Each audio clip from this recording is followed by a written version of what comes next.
आयकर दाताओं के लिए 80C की धारा में टैक्स कटौती की सीमा को बढ़ाने की मांग एक बार फिर से तेज हो गई है। हर साल बजट से पहले लोग उम्मीद करते हैं कि सरकार इस सीमा को बढ़ाएगी, जो पिछले 10 सालों से 1.5 लाख रुपए पर बनी हुई है। फाइनेंशियल ईयर 2024-25 के लिए पुराने टैक्स सिस्टम को चुनने वाले व्यक्ति 80C के तहत 1.5 लाख रुपए तक की टैक्स कटौती का लाभ उठा सकते हैं। नए टैक्स सिस्टम में ये विकल्प मौजूद नहीं है। 80C की सीमा को आखिरी बार 2014 में तत्कालीन वित्त मंत्री अरुण जेटली ने बढ़ाया था।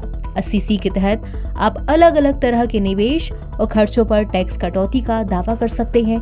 इसमें जीवन बीमा प्रीमियम यानी कि LIC का premium, PPF, ELSS mutual fund, tuition fees, home loan के मूलधन का भुगतान शामिल है। अब जानते हैं कि 80C की लिमिट क्यों बढ़नी चाहिए। हालांकि पिछले एक दशक में महंगाई और आय में बढ़ोतरी के साथ 80C की सीमा को नाकाफी माना जा रहा है। लोगों का तर्क है कि बढ़ती लागत के चलते 1.5 लाख रुपए की सीमा बहुत जल्दी पूरी हो जाती है। टैक्स एक्सपर्ट्स का कहना है कि 80C की सीमा बढ़ने से लोगों को अपनी बचत बढ़ाने और टैक्स बचाने में मदद मिलेगी। इससे रिटायरमेंट प्लानिंग, बच्चों की शिक्षा और घर खरीदने जैसे वित्तीय लक्ष्यों को हासिल करने में भी सहूलियत होगी। 80C की सीमा बढ़ाने से लोगों पर टैक्स का बोझ कम होगा और उन्हें वित्तीय सुरक्षा का एहसास होगा। महामारी के बाद महंगाई के इस दौर में ये बहुत ही ज्यादा महत्वपूर्ण हो जाता है।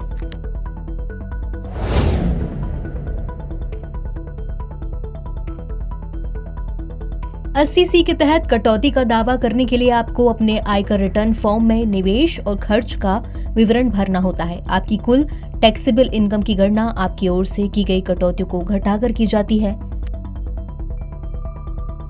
उम्मीद है कि जुलाई के तीसरे सप्ताह में बजट पेश कर दिया जाएगा, यानी कि जुलाई के आखिर तक वित्त मंत्री निर्मला सीतारमण देश का बजट मुल्क के सामने पेश करेंगी।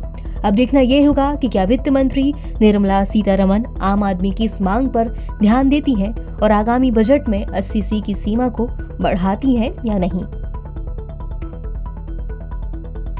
NBT ऑनलाइन की रिपोर्ट।